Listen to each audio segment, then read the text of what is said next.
সংঘর্ষে রণক্ষেত্র শাহবাগ, সড়কে অনড় অবস্থান, সরকারি কমিটি প্রত্যাখ্যান করে নতুন 5 দফা ঘোষণা।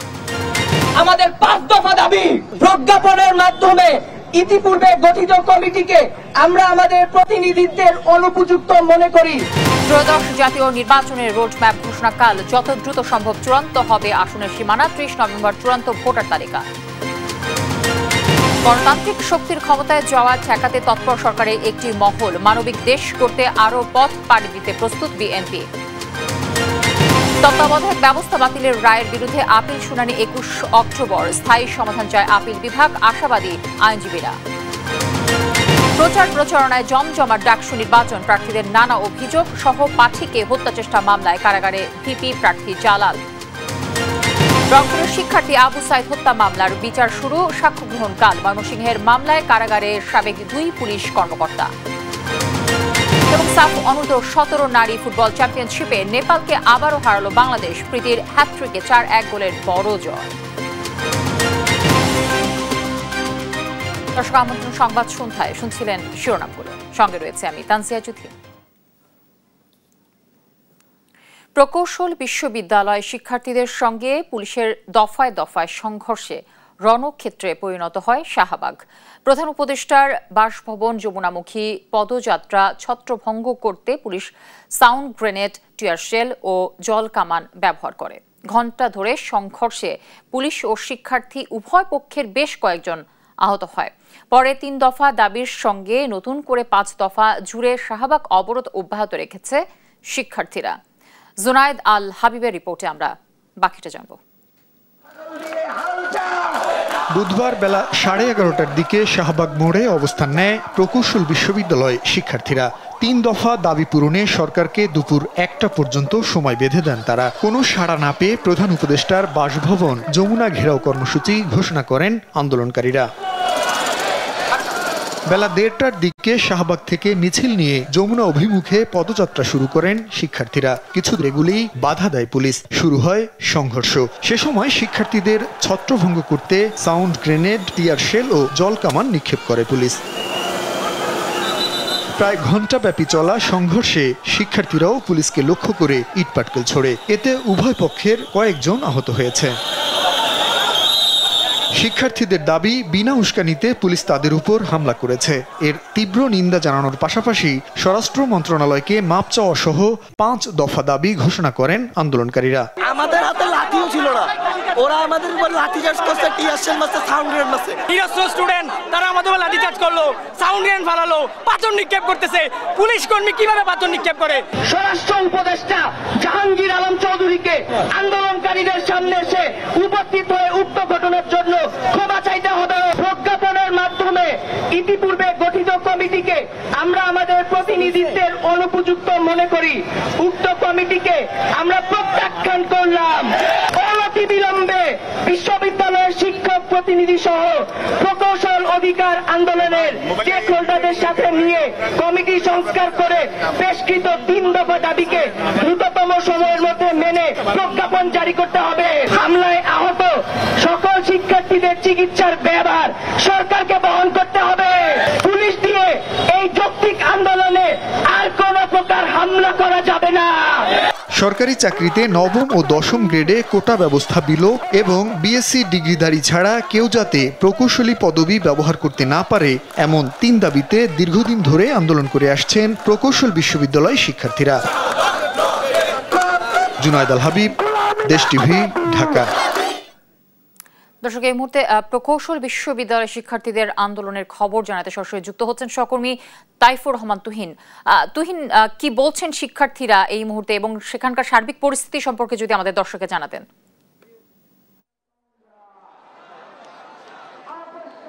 আপনাকে ধন্যবাদ। জানেন যে প্রকৌশলী বিশ্ববিদ্যালয়ের শিক্ষার্থীরা সকাল থেকেই কিন্তু শাহবাগ অবস্থান করে তারা কিন্তু তাদের যে 3 দফা, সেই 3 দফা দাবি আদায়ের লক্ষ্যে কিন্তু আন্দোলন সংগ্রাম তারা করে আসছেন।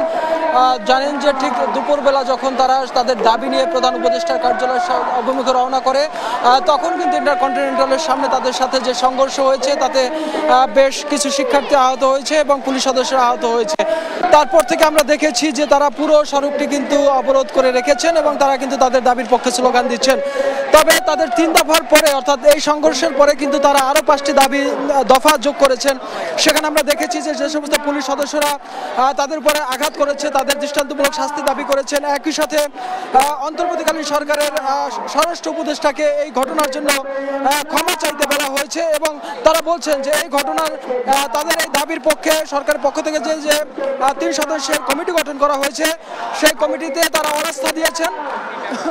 এই সমস্ত দাবিগুলো তারা করেছে। তবে এই মুহূর্তে যে তথ্যটি রয়েছে সেটি হলো যে শিক্ষার্থীদের একটি প্রতিনিধি দল, 11 সদস্যের একটি প্রতিনিধি দল তারা কিন্তু গিয়েছেন, যারা উপদেষ্টা 3 উপদেষ্টার সাথে তাদের কিন্তু এই দাবির পক্ষে তাদের দাবিগুলো তুলে ধরার জন্য তাদের সাথে বৈঠকে বসেছেন।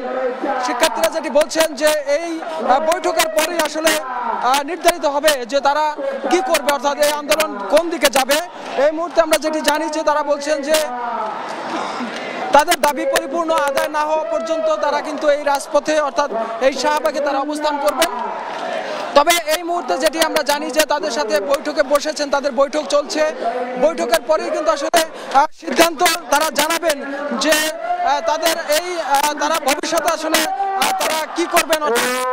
বলছিলেন যে দাবি পর্যন্ত তারা কিন্তু কঠোর আন্দোলনে যাওয়ার অর্থাৎ লাগাতার আন্দোলনে যাওয়ারও কিন্তু তারা ঘোষণা কিন্তু ইতিমধ্যেই তারা কিন্তু দিয়েছেন। তবে যেটি জানেন যে আসলে বেশ কয়েকজন শিক্ষার্থী কিন্তু আহত হয়েছেন, যে কারণে তারা কিন্তু বলছেন যে এই আহতদের যে সুচিকিৎসার ব্যবস্থা রাষ্ট্রকে করতে হবে এবং তাদের যে 3 দফা দাবি সে দাবি তাদেরকে সরকারকে মানতে হবে, তবেই তারা কিন্তু রাজপথ ছেড়ে যাবে। তবে এই দাবির পক্ষে কিন্তু এখনো শিক্ষার্থীরা এই শাহবাগে অবস্থান করে আছেন। তো এই ছিল আমার কাছে প্রকৌশল বিশ্ববিদ্যালয়ের শিক্ষার্থীদের আন্দোলনের সর্বশেষ তথ্য। শাহবাগ মোড় থেকে যুক্ত ছিলেন আমাদের সহকর্মী তাইফুর রহমান তুহিন। প্রকৌশল বিশ্ববিদ্যালয়ে শিক্ষার্থীদের উপর পুলিশি হামলার প্রতিবাদে মহাসড়ক অবরোধ করে বিক্ষোভ করেছে রুয়েট ও চুয়েট শিক্ষার্থীরা। বুধবার বেলা 3টা থেকে রাজশাহীর তালাইমারি মোড়ে অবস্থান নিয়ে বিক্ষোভ করেন রাজশাহী প্রকৌশল বিশ্ববিদ্যালয়ের শিক্ষার্থীরা। এ সময় 3 দফা দাবি মেনে নেয়ার পাশাপাশি হামলাকারী পুলিশ সদস্যদের বিচার দাবি করেন তারা। এদিকে ডিপ্লোমা প্রকৌশলীদের নামের আগে প্রকৌশলী লিখতে না দেয়া সহ 3 দাবিতে চট্টগ্রামে 2 নম্বর গেট এলাকায় বিক্ষোভ করে চুয়েটের শিক্ষার্থীরা।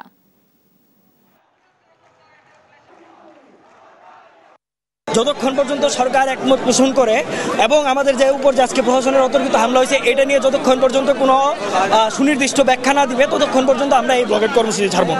এই সরকারকে আমাদের সাথে বসতে হবে, অনতিবিলম্বে বসতে হবে, যত দাবি দাবা মেনে নিতে হবে। আপনারা যদি ডিপ্লোমা সিন্ডিকেটকে স্যারো সাপোর্ট দেওয়ার কথা ভেবে থাকেন তো আপনাদের সবাইকে জবাবদিহিতার আওতায় আসতে হবে। এদিকে আন্দোলন ছেড়ে শিক্ষার্থীদের ক্লাসে ফিরে যাওয়ার আহ্বান জানিয়েছেন বিদ্যুৎ ও জ্বালানি উপদেষ্টা ফাজুল কবির খান। এর আগে তাকে প্রধান করে শিক্ষার্থীদের দাবির যৌক্তিকতা খতিয়ে দেখতে 8 সদস্যের কমিটি করে সরকার। আর জনপ্রশাসন মন্ত্রণালয়ের সিনিয়র সচিব ডক্টর মোখলেসুর রহমান বলেন, যথাযথ প্রক্রিয়ায় সংশ্লিষ্ট দপ্তরের মাধ্যমে সহজেই সমাধান সম্ভব। তৌফিক মাহমুদ, মুন্না রিপোর্ট। ডিপ্লোমা প্রকৌশলীদের নামের আগে প্রকৌশলী লিখতে না দেওয়া সহ 3 দফা দাবিতে মঙ্গলবার রাজধানীর শাহবাগ মোড় অবরোধ করে বুয়েট সহ বিভিন্ন প্রকৌশল বিশ্ববিদ্যালয় শিক্ষার্থীরা। বুধবারে আন্দোলন রূপ নেয় সংঘাতে, আহত হয় বেশ কয়েকজন। রাস্তা বন্ধ করে মানুষকে ভোগান্তিতে ফেলে এমন আন্দোলন আপত্তি জনপ্রশাসন সচিবের। শিক্ষার্থীদের কাছ থেকে সরকারের কাছে আনুষ্ঠানিক কোনো প্রস্তাব আসেনি জানিয়ে তিনি বলেন, দাবি যৌক্তিক হলে সহজে সমাধান সম্ভব। তারা তাদের এই বিষয়গুলো স্মারকলিপি আকারে এবং অনেকে কিন্তু এগুলো নিয়ে অনেক ভালো রিসার্চ করেছেন, তাদের কাছে আইন কানুন আছে, ওগুলো যদি অ্যাটাচ করে দেয় আমরা অল্প সময়ে এটার সমাধান করে দিতে পারব। শিক্ষার্থীদের আন্দোলন নিয়ে কথা বলেন পরিবেশ উপদেষ্টা। জানান, আন্দোলনকারীরা চাইলে সংশ্লিষ্ট উপদেষ্টার কাছে প্রতিনিধি পাঠিয়ে কথা বলতে পারেন। তারা যারা আন্দোলন করছে তাদের একটা প্রতিনিধি দল চাইলে আমাদের সাথে দেখা করতে পারে। দেখা করলে আমরা তাদেরকে বলবো যে আমরা তাদের সমস্যা নিয়ে বসবো, তাদের সবার দাবিগুলো শুনে যেটা আমাদের বিবেচনায় ন্যায্য এবং যৌক্তিক মনে হয় আমরা সেরকম একটা সিদ্ধান্ত দেব। তার আগেই তো আর যমুনা ঘেরাও করার সুযোগ নেই, অবকাশ নেই। এটা তারা আমাদের সাথে বসতে পারে, যে তারা দে মোস্ট ওয়েলকাম। এদিকে প্রকৌশল বিশ্ববিদ্যালয়ের শিক্ষার্থীদের দাবি পর্যালোচনা করতে বিদ্যুৎ ও জ্বালানি উপদেষ্টাকে প্রধান করে 8 সদস্যের কমিটি গঠন করেছে সরকার। শিক্ষার্থীদের ক্লাসে ফিরে যাওয়ার আহ্বান জানিয়ে কমিটি প্রধান বলেন, দাবি পর্যালোচনা করে দ্রুত সিদ্ধান্ত নেওয়া হবে। দাবিটা 2 দিক থেকে দুই রকম। বিএসসি ইঞ্জিনিয়ারদের দাবি একজন, গ্র্যাজুয়েট ইঞ্জিনিয়ারদের দাবি একজন, আর ডিপ্লোমা ইঞ্জিনিয়ারদের দাবি ভিন্ন।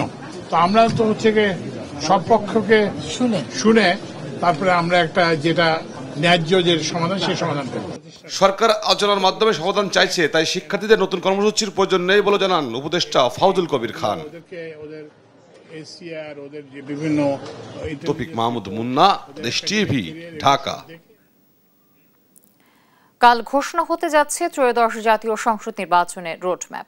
আর 30 নভেম্বর প্রকাশ হবে চূড়ান্ত ভোটার তালিকা, জানিয়েছেন ইসি সচিব আক্তার আহমেদ। এদিকে নির্বাচনী সীমানার দাবি আপত্তি নিষ্পত্তি শুনানির শেষ দিনে অনুষ্ঠিত হয় 12টি জেলার 18টি সংসদীয় আসনের শুনানি। এতে প্রাধান্য পায় ভৌগোলিক অখণ্ডতা, ভোটার সংখ্যা, সংসদীয় আসনের অধীনে থাকা ইউনিয়নের দূরত্ব। শিউলি রায়ের রিপোর্ট। সংসদীয় এলাকায় সীমানা পুনর্বহাল দাবি আপত্তি শেষ দিনে শুনানি সকাল 10টায় আগারগাঁও নির্বাচন কমিশন ভবনে শুরু হয়। সিএসি এএমএম নাসরুদ্দিন সহ 4 নির্বাচন কমিশনারের উপস্থিতিতে হয় শুনানি। এই সময় শুধু সাতিয়াকে নিয়ে পাবনা 1 আসন গঠনের দাবি জানান জামাত নেতা মতিউর রহমান নিজামীর ছেলে নাজিমুর রহমান মোমেন। সংসদীয় আসনটাকে পুনর্বিন্যাস করতে হবে। বেড়া এবং সুজানগর নিয়ে পাবনা 2 আসন হতে হবে এবং শুধুমাত্র সাথিয়া উপজেলা নিয়ে পাবনা 1 আসন হতে হবে। তবে ইসির প্রকাশিত খসড়া সীমানার প্রতি সমর্থন জানায় স্থানীয় বিএনপি নেতারা। এই নির্বাচন কমিশনের যে খসড়া প্রস্তাব আছে, সাথিয়া এবং বেড়ার আংশিক এই অঞ্চলটিকে অক্ষুণ্ণ কনস্টিটিউয়েন্সি রাখার পক্ষে আমি আমার মতামত ব্যক্ত করছি। সিরাজগঞ্জ 2 ও 6 আসনে বাসিন্দারা 2001 সালের মতো সংসদীয় আসন পুনর্বহাল চেয়েছে শুনানিতে। এলাকাবাসীর পক্ষ থেকে অবশ্যই আমরা সিরাজগঞ্জ 2-এ অন্তর্ভুক্ত হতে চাই। 17 বছর কোনো উন্নয়ন হয় না আমার ইউনিয়নে, সেই উন্নয়নের ক্ষেত্রে আমরা সিরাজগঞ্জ সদর সাথে থাকতে চাচ্ছি। এছাড়া কুড়িগ্রাম 4 আসনের বাসিন্দারা 2014 সালের মতো চিরমারি উপজেলার রানীগঞ্জ, থানাহাট, রমনা ও চিরমারি ইউনিয়নকে কুড়িগ্রাম 3 আসনের সাথে যুক্ত করার আবেদন জানান। 55,000 মানুষের প্রাণের দাবি হয়ে দাঁড়িয়েছে যে চিলমারির বাকি 4টি ইউনিয়ন কুড়িগ্রাম 3-এর সাথে যুক্ত করা হোক এবং অষ্টমীচর এবং নয়ারহাট যে 2টি ইউনিয়ন আছে সেটিকে কুড়িগ্রাম 4-এর সাথে যুক্ত করা হোক। শুনানি শেষে সাংবাদিকদের সঙ্গে কথা বলেন ইসি সিনিয়র সচিব আক্তার আহমেদ। তিনি জানান বৃহস্পতিবার ঘোষণা হবে ত্রয়োদশ জাতীয় সংসদ নির্বাচনের রোডম্যাপ। আগামীকালকে আমি আপনাদেরকে আরো অনেক কিছু বলার সুযোগ পাবো। সেই পর্যন্ত একটু আমাকে আমার কাছেও কিন্তু কৌতূহলটা থাকুক না। কৌতূহল কি খারাপ নাকি? এছাড়াও ব্রাহ্মণবাড়িয়ার শুনানি চলাকালীন অপ্রীতিকর ঘটনার বিষয়ে জানতে চাইলে সচিব বলেন সাধারণ ডায়েরি হয়েছে, প্রয়োজনীয় ব্যবস্থা নিতে পুলিশকেও বলা হয়েছে। পুলিশের কাছে একটা সাধারণ ডায়েরি করেছে, যেখানে আমরা পুলিশকে দায়িত্ব দিয়েছি, পুলিশকে বলেছে যে আপনারা এই ব্যাপারে প্রয়োজনীয় ব্যবস্থা নেবেন। শিউলি রায়, দেশ টিভি, ঢাকা। গণতন্ত্রের পক্ষের শক্তি যাতে ক্ষমতায় আসতে না পারে সেজন্য সরকারের একটি মহল অপচেষ্টায় লিপ্ত বলে অভিযোগ করেছেন বিএনপি মহাসচিব মির্জা ফখরুল ইসলাম আলমগীর। জানান অতি দ্রুত জুলাই সনদ ও নির্বাচন দিয়ে জনগণের সরকার প্রতিষ্ঠার বিকল্প নেই। অভ্যুত্থানের সামনের সারিতে যারা ছিল তাদের একসঙ্গে কাজ করার মানসিকতা নিয়ে চলার আহ্বানও জানান তিনি। সাইফুল রিপনের প্রতিবেদন। মুক্তিযুদ্ধের অন্যতম সংগঠক সাবেক প্রধানমন্ত্রী কাজী জাফর আহমদের 10ম মৃত্যুবার্ষিকী উপলক্ষে জাতীয় প্রেস ক্লাবে আলোচনা সভার আয়োজন করে ভাসানী জনশক্তি পার্টি ও ভাসানী অনুসারী পরিষদ। সুন্দরভাবে আলোচনায় 24-এর অভ্যুত্থান বেহাত হওয়ার শঙ্কা জানান বক্তারা। তাদের অভিযোগ জাতীয় নির্বাচন বানচালে পায়তারা চলছে। আমরা নতুন বাংলাদেশ করার পরিকল্পনা নিয়ে এগোচ্ছি, সেখানে নতুন করে ষড়যন্ত্র শুরু হয়েছে। নির্বাচনটা এজন্য বেশি জরুরি, বিশেষ দলের ক্ষমতার জন্য না। বাংলাদেশ যেখানে হাজির হয়েছে একটা গভীর সামাজিক নৈরাজ্য তৈরি হয়েছে। এভাবে চলতে থাকলে সামাজিক নৈরাজ্য অচিরেই একটা রাজনৈতিক নৈরাজ্য এটা জন্ম দেবে। নির্বাচনকে বানচাল করার জন্য আজকে একটা পায়তারা শুরু হয়েছে। বিএনপি মহাসচিব মির্জা ফখরুল ইসলাম আলমগীর বলেন, অভ্যুত্থান পরবর্তী সময়ে সবকিছু ঠিক হয়ে গেছে ভাবলে বিরাট ভুল হবে। দুর্ভাগ্যজনকভাবে আজকে কিছু সংখ্যক রাজনৈতিক মহল অত্যন্ত পরিকল্পিতভাবে নির্বাচনকে বানচাল করার জন্য নিত্য নতুন দাবি তুলে তুলেছে। পত্রিকা সকালে উঠেই দেখলাম দিল্লিতে বসে তিনি ২৫০০ কোটি টাকা ইতিমধ্যে দিয়ে দিয়েছেন এবং পরিকল্পনা করেছেন যে কিভাবে ওই টাকাকে ব্যবহার করে তারা বাংলাদেশে নির্বাচন বন্ধ করবে এবং হাসিনাকে আবার দেশে ফিরিয়ে আনবে। তার মতে দেশ গড়ার সুযোগ যতবার এসেছে দুর্ভাগ্যজনকভাবে ততবার তা নষ্ট হয়েছে। অভ্যুত্থান পরবর্তী ৩ মাসের মধ্যে বিএনপির নির্বাচনের যে দাবি তুলেছিল তার যৌক্তিকতা টের পাওয়া যাচ্ছে বলেও মন্তব্য করেন তিনি। ভেতরে একটা মহল অত্যন্ত সচেতনভাবে চেষ্টা করছে যে এই যারা গণতন্ত্রের পক্ষের শক্তি তারা যেন আসতে না পারে। সংস্কার এগুলো কাজগুলোর জটিলতা বৃদ্ধি না করে শেষ করে ফেলেন। অতি দ্রুত নির্বাচনের ব্যবস্থা যেটা ঘোষণা দিয়েছেন সেটার চূড়ান্ত ব্যবস্থা নিন। রাজনৈতিক দলগুলোকে নির্বাচনমুখী করে ফেলুন এবং একটা নির্বাচনের মধ্য দিয়ে জনগণের প্রতিনিধিত্বকে নিশ্চিত করুন। হতাশ না হয়ে দেশ গড়ার সুযোগ কাজে লাগানো এখনো সম্ভব বলেও মন্তব্য করেন বিএনপি মহাসচিব। ৫ই আগস্ট এবং তার আগে জুলাই মাসে আগস্টে তাদের প্রতি আমরা শ্রদ্ধা জানাচ্ছি। তো একই সঙ্গে আশা করছি যে যারা সেদিন সামনের সারিতে ছিলেন দয়া করে কাম টু ইউর সেন্সেস এবং দেশকে রক্ষা করার জন্য একসাথে সবাই মিলে কাজ করার মানসিকতা তৈরি করে। সাইফুল রিপন, দেশ টিভি, ঢাকা। গণতন্ত্র ও মানবতা প্রতিষ্ঠায় তারেক রহমানকে অনন্য দৃষ্টান্ত আখ্যা দিয়েছেন বিএনপির সিনিয়র যুগ্ম মহাসচিব রুহুল কবির রিজভী। মানবিক বাংলাদেশ বিনির্মাণে দুর্গম পথ পাড়ি দিতে বিএনপি প্রস্তুত বলেও জানান তিনি। জামালপুরে আমরা বিএনপি পরিবারের অনুষ্ঠানে এসব কথা বলেন রিজভী। আর জুলাই আন্দোলনে হতাহত পরিবারের পাশে থাকার কথা জানান দলটির নেতারা। নিয়াজ মোর্শেদের প্রতিবেদন জানাচ্ছেন মাহবুব তামিম।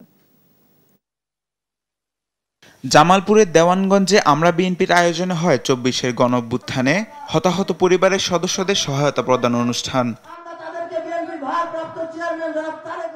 অনুষ্ঠানের শুরুতে কথা বলেন গণ আন্দোলনে হতাহত পরিবারের সদস্যরা। দাবি জানান নারকীয় এই হত্যাযজ্ঞের দ্রুত বিচারের। আমি বলতে চাই আবার দ্বিতীয় কোন সরকার আসলে যেন এরকম স্বৈরাচারী যেন না হয়।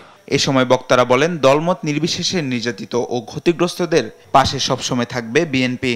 আত্মমানবতার সেবায় বিএনপি পরিবার সদা প্রস্তুত। আমাদের প্রত্যেকেরই কাজ এবং দায়িত্ব হচ্ছে আমাদের পাশে যার যেখানে যা প্রয়োজন আমাদের সাধ্যমতো আমাদের সহায়তা দিয়ে, সেটা সবসময় শুধু আর্থিকভাবে এমন কোনো কথা নেই, এটা মানবিক সহায়তা হতে পারে। সারা বাংলাদেশে নিপীড়িত মানুষ এবং আহত নিহত পরিবার সর্বদাই আমাদের দল যদি সরকার গঠন করে সর্বদাই তাদের পাশে যাতে থাকবে।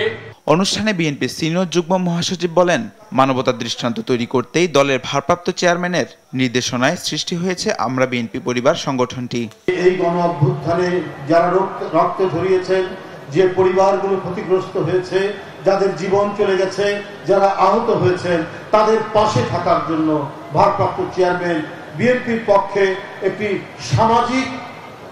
সমাজসেবামূলক একটি প্রতিষ্ঠান গড়ে তুলেছেন, তার নাম আমরা বিএনপি পরিবার।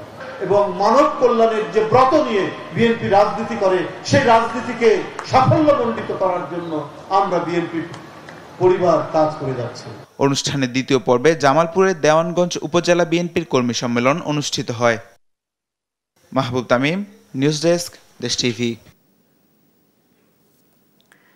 তত্ত্বাবধায়ক সরকার ব্যবস্থা নিয়ে স্থায়ী সমাধান চায় আপিল বিভাগ, যাতে এ ব্যবস্থা বারবার বিঘ্নিত না হয়। সংবিধানের 'ত্রয়োদশ সংশোধনী সংক্রান্ত রিভিউ শুনানিতে এ কথা বলেন প্রধান বিচারপতি। পরে আপিলের অনুমতি দিয়ে শুনানির জন্য ২১ অক্টোবর দিন ধার্য করেন সর্বোচ্চ আদালত। আপিলে নির্বাচনকালীন তত্ত্বাবধায়ক সরকার ব্যবস্থা ফিরবে বলে আশাবাদী আইনজীবীরা। আরও জানাচ্ছেন এইচ হিমেল। আলোচিত তত্ত্বাবধায়ক সরকার পদ্ধতি বাতিল করে দেওয়া হয়। ত্রয়োদশ সংশোধনীর রায়ে ৫ আগস্ট শেখ হাসিনা সরকারের পতনের পর এ ব্যবস্থা ফেরাতে রিভিউ চান সুজন সম্পাদক বদিউল আলম মজুমদার সহ ৫ বিশিষ্ট নাগরিক। বিএনপির পক্ষে মির্জা ফখরুল ইসলাম, জামাতের পক্ষে আবেদন করেন মিয়া গোলাম পরোয়ার। বুধবার সকালে দ্বিতীয় দিনের রিভিউ শুনানিতে এবিএম খায়রুল হকের রায়ের ভুল ত্রুটি তুলে ধরেন আইনজীবীরা। বলেন, খায়রুল হকের ভূমিকায় শুধু বিচার ব্যবস্থায় ধ্বংস হয়নি, পুরো বিচার প্রক্রিয়া প্রশ্নবিদ্ধ হয়েছে। তিনি মানুষের অধিকার খর্ব করেছেন জাজমেন্ট দিয়ে। শুনানিতে প্রধান বিচারপতি প্রশ্ন তুলেন, যদি তত্ত্বাবধায়ক ফিরিয়ে দেওয়া হয় এটি কবে থেকে কার্যকর হবে? জবাবে অ্যাটর্নি জেনারেল বলেন, এ নিয়ে আপিল বিভাগ চাইলে পর্যবেক্ষণ দিতে পারে। প্রধান বিচারপতি মনে করেন একটা কার্যকর সমাধান হওয়া উচিত, আমরাও মনে করি এটা একটা কার্যকর সমাধান হওয়া উচিত। কারণ আমরা চাই না বাংলাদেশের মানুষের ভোটের অধিকার প্রতিষ্ঠার জন্য আর কোনো মায়ের বুক খালি হোক, আর কোনো বোন বা ভাই তার ভাইকে হারাক, আর কোনো বাবা মা তার সন্তানকে হারাক। আমরা এটা চাই না বলেই মানুষের কথা বলার অধিকার, গণতান্ত্রিক অধিকার, সাংবিধানিক অধিকার দীর্ঘস্থায়ীভাবে এটা একটা সমাধান হবে। বিএনপি জামাত সহ আবেদনকারীদের আইনজীবী বলছেন, তত্ত্বাবধায়ক সরকার ফিরলে সুসংহত হবে দেশের গণতন্ত্র। যত আয়নাঘর বলেন, হাজার হাজার মানুষকে গুম বলেন, লক্ষ লক্ষ মামলা বলেন, এবং এই ফ্যাসিস্ট সরকারের বিনা ভোটে নির্বাচন বলেন, সবকিছু এই খায়রুল হকের এই জাজমেন্টের ফলে হয়েছে।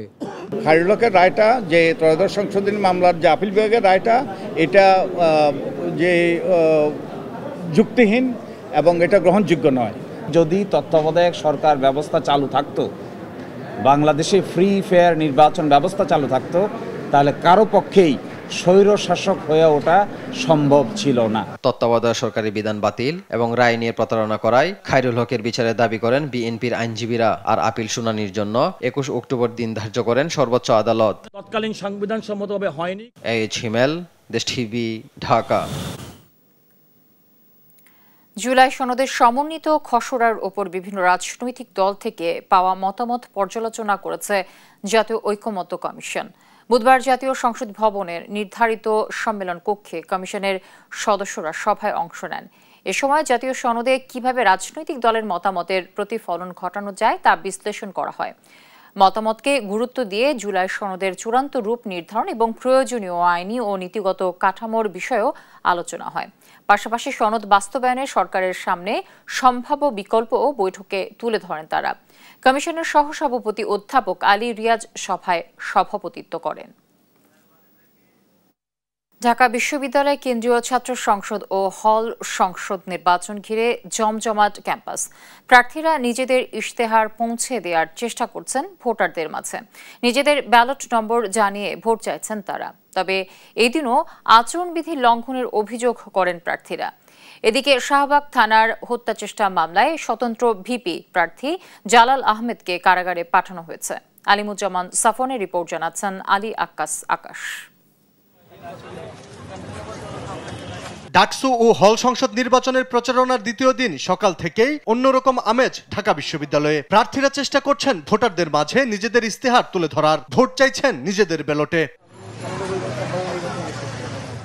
প্যানেলের প্রার্থীদের পাশাপাশি স্বতন্ত্র প্রার্থীরাও চালিয়ে যাচ্ছেন প্রচার, দিচ্ছেন নানান প্রতিশ্রুতি। নিয়ম মেনে নিভৃতেই প্রচারে ব্যস্ত ছাত্রদল নেতাকর্মীরা। পরে নির্বাচন কমিশনে বুথ বাড়ানো, সাইবার নিরাপত্তা নিশ্চিত সহ বিভিন্ন দাবি জানিয়ে আবেদন করেন ভিপি পদপ্রার্থী আবিদ। চিফ রিটার্নিং অফিসারকে আজকে আরো কয়েকটা পেজের নাম দিয়েছি।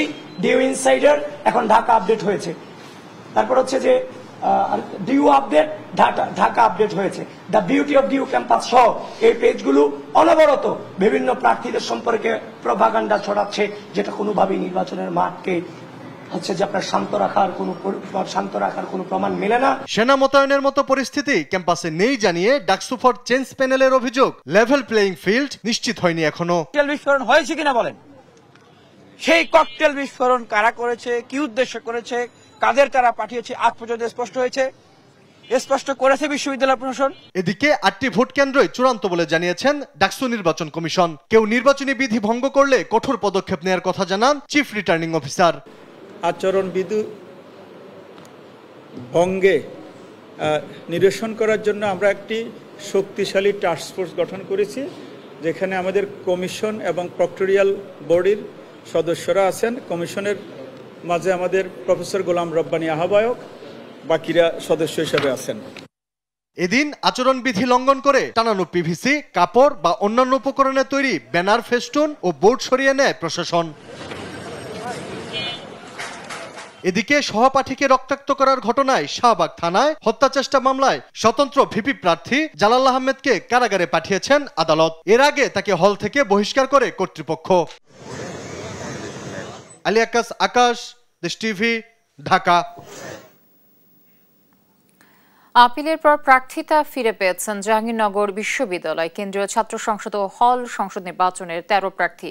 এদিকে তারিখ পরিবর্তন করা হয়েছে রাজশাহী বিশ্ববিদ্যালয় কেন্দ্রীয় ছাত্র সংসদ নির্বাচনের। বুধবার সকাল 11টায় জাহাঙ্গীরনগর বিশ্ববিদ্যালয় সিনেট ভবনের জাকসু নির্বাচন কমিশন কার্যালয়ে শুনানি শুরু হয়। আপিলের রায় ঘোষণা করা হয় বিকেল 4:30টায়। এর আগে গেল মঙ্গলবার মনোনয়নপত্র বাতিলের বৈধতা চ্যালেঞ্জ করে আবেদন করেন বাদ পড়া প্রার্থীরা। এদিকে রাকসু নির্বাচন 15 সেপ্টেম্বর পরিবর্তে 28 সেপ্টেম্বর করা হয়েছে। বুধবার এ তথ্য জানিয়েছেন রাকসুর প্রধান নির্বাচন কমিশনার অধ্যাপক ডক্টর এফ নজরুল ইসলাম।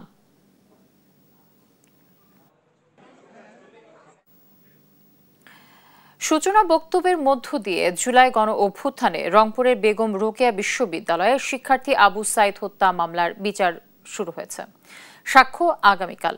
এদিকে ময়মনসিংহের গৌরীপুরে মানবতা বিরোধী অপরাধের মামলায় সাবেক এসআই শফিকুল আলম ও এএসআই দেলওয়ার হোসেনকে কারাগারে পাঠানোর নির্দেশ দিয়েছেন ট্রাইব্যুনাল 2। সাবরিনা মজুমদারের রিপোর্ট, জানাচ্ছেন মাকদুরা মিতি। জুলাই গণ অভ্যুত্থানের প্রথম শহীদ আবু সাইদ। দুহাত প্রসারিত আবু সাইদের মৃত্যুতে দাবানলের মতো ছড়িয়ে পড়ে কোটা সংস্কার আন্দোলন। পতন হয় ফ্যাসিবাদের। আবু সাইদ হত্যা মামলার অভিযোগ গঠনের পর বুধবার ট্রাইব্যুনাল 2-এ সূচনা বক্তব্য উপস্থাপন করেন চিফ প্রসিকিউটর মোহাম্মদ তাজুল ইসলাম। তুলে ধরেন আন্দোলনের সময় বেগম রোকেয়া বিশ্ববিদ্যালয়ের প্রেক্ষাপট। যেহেতু রংপুরের শহীদ আবু সাইদ ছিলেন বাংলাদেশের 2024-এর জুলাই বিপ্লবের সময় প্রথম শহীদ হওয়ার জন্য উদ্বুদ্ধ করেছিল তিনি সেই আইকনিক ঘটনার বিচারের মাধ্যমে জাতির প্রতি আমাদের যে দায়বদ্ধতা, জাতির প্রতি আমাদের যে অঙ্গীকার, সেটা আমরা বাস্তবায়ন করার ধাপে প্রবেশ করেছি। ইনশাআল্লাহ আগামীতে কন্টিনিউয়াসলি এই বিচার কার্য চলবে। পরে বৃহস্পতিবার সাক্ষ্য গ্রহণের দিন ধার্য করেন ট্রাইব্যুনাল 2। ট্রাইব্যুনালের যে বিচারিক স্টেটমেন্ট বা ডকুমেন্ট, সেটা অন্য ট্রাইব্যুনাল জুডিশিয়াল ডকুমেন্ট হিসেবে আমলে গ্রহণ করতে পারেন। সুতরাং এই ট্রাইব্যুনালে যত তথ্য প্রমাণাদি দাখিল হবে, সেই তথ্য প্রমাণাদি সার্টিফাইড কপি আমরা ওই ট্রাইব্যুনালে দাখিল করব, যাতে করে সেই বিচারিক ডকুমেন্টগুলো এই ট্রাইব্যুনাল, যে ট্রাইব্যুনালে আজকে বিচার চলছে, তারা যাতে এটা বিবেচনার জন্য গ্রহণ করতে পারে। এদিকে ময়মনসিংহের গৌরীপুরে মানবতা বিরোধী অপরাধের মামলায় সাবেক এসআই শফিকুল আলম ও এসআই দেলওয়ার হোসেনকে কারাগারে পাঠানোর নির্দেশ দিয়েছেন ট্রাইব্যুনাল 2। সেই সাথে একদিন করে জিজ্ঞাসাবাদের অনুমতিও দেয়া হয়েছে। মাকদুরা মিতি, দেশ টিভি, ঢাকা। প্রায় 2 কোটি টাকার জ্ঞাত আয় বহির্ভূত সম্পদ অর্জনের অভিযোগে সাবেক কৃষিমন্ত্রী ডক্টর আব্দুর রাজ্জাক তার স্ত্রী শিরিন আক্তার ও ছেলে রিজওয়ানকে সম্পদ বিবরণী দাখিলের নোটিশ দিয়েছে দুর্নীতি দমন কমিশন দুদক। বুধবার বিকেলে দুদক কার্যালয়ে এ তথ্য জানান কমিশনের জনসংযোগ কর্মকর্তা আক্তারুল ইসলাম। বলেন, ডক্টর আব্দুর রাজ্জাকের বিষয়ে অনুসন্ধান চালাচ্ছে দুদক। তার বৈধ সম্পদের পরিমাণ 4.25 কোটি টাকার মধ্যে উৎসের সঙ্গে 1,94,72,000 টাকার অসঙ্গতি দেখা গেছে। আর তার স্ত্রী শিরিন আক্তারের জ্ঞাত আয় বহির্ভূত সম্পদের পরিমাণ 90,71,000 টাকা। আর ছেলে রিজওয়ান শাহরিয়ারের সম্পত্তিতে অসঙ্গতি পাওয়া যায় 51,12,000 টাকা। প্রাথমিকভাবে এই অনুসন্ধানে আমাদের এই তথ্য পাওয়ার প্রেক্ষিতে এটা প্রমাণিত হয়েছে। প্রাথমিকভাবে তার প্রেক্ষিতে দুর্নীতি দমন কমিশন আইন 2004 এর 26-এর 1 ধারা বিধান মতে সম্পদ বিবরণী 3 জনের নামে সম্পদ বিবরণী দাখিলের নোটিশ দেওয়া হয়েছে। সিলেটের ভোলাগঞ্জ সাদা পাথর পর্যটন কেন্দ্র ও রেলওয়ে বাংকার এলাকায় অবৈধভাবে পাথর উত্তোলনের কারণে পরিবেশ ও নান্দনিকতা ক্ষতিগ্রস্ত হওয়ায় গণশুনানি করছে মন্ত্রিপরিষদ বিভাগের উচ্চতর তদন্ত কমিটি। বুধবার সকালে সিলেট সার্কিট হাউসে গণশুনানি করেন কমিটির আহ্বায়ক ও মন্ত্রিপরিষদ বিভাগের সমন্বয় ও সংস্কার সচিব জাহেদা পারভিন। গণশুনানিতে অংশ নেন স্থানীয় প্রশাসনের কর্মকর্তা, পরিবেশবাদী সংগঠনের প্রতিনিধি ও ট্রাক পরিবহন মালিক সমিতির প্রতিনিধি সহ সাংবাদিকরা। এ সময় পরিবেশের প্রভাব যাচাই, সবাইকে নিয়ে বিশেষায়িত মনিটরিং কমিটি এবং প্রভাবশালীদের আইনের আওতায় আনার দাবি জানান পরিবেশবাদীরা। যেহেতু এটি দেশের একটি গুরুত্বপূর্ণ একটি বিষয়, নিজ নিজ কর্তৃপক্ষ, আপনারা জানেন যে একক কারো দায়িত্ব নয়, অনেক মন্ত্রণালয়, বিভাগ, অনেক কর্তৃপক্ষ এটার সাথে সংশ্লিষ্ট, যারা যার যার মতো করে তদন্ত করছে। মন্ত্রিপরিষদ বিভাগ যে দায়িত্ব আমাকে দিয়েছে আমি সেটি পালন করব। সমন্বয়ের বিষয়, এটি রিপোর্ট দাখিলের পরে সরকারের বিষয়, এটি আমার বিষয়। আমি আমার কমিটির যে কার্যপরিধি নির্ধারণ করে দেওয়া হয়েছে তার মধ্যেই আমার